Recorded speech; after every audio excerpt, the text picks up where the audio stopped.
soil and thorns in his head. He ripped all the power and the fear out of death.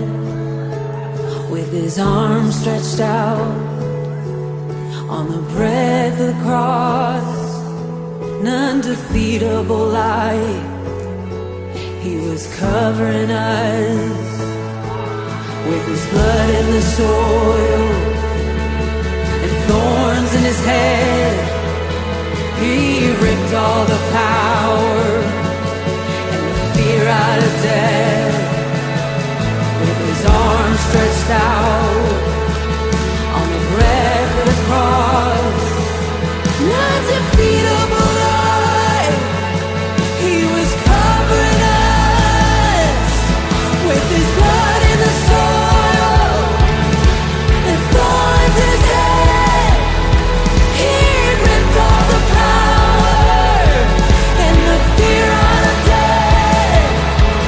With his arms stretched out on the breadth of the cross, undefeatable light he was covering us. With his blood in the soil and thorns in his head, he ripped all the power and the fear out of death.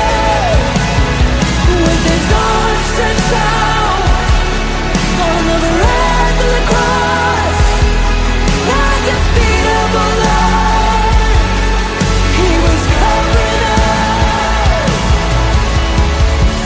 We're gonna touch heaven. We're gonna touch heaven. We're gonna touch heaven.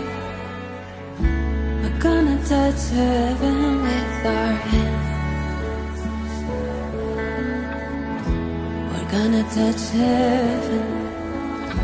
We're gonna touch heaven.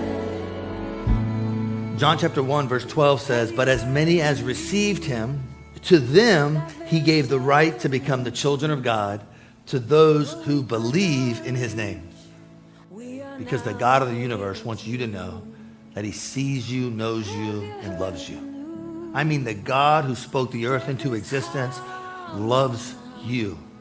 And he loves you so much, he sent his son Jesus to die on the cross for you. The Bible says in John chapter 3, verse 16, "For God so loved the world that he gave his only begotten son." And heart transformation happens when you, by faith, believe and trust that what Jesus did on that cross was for you.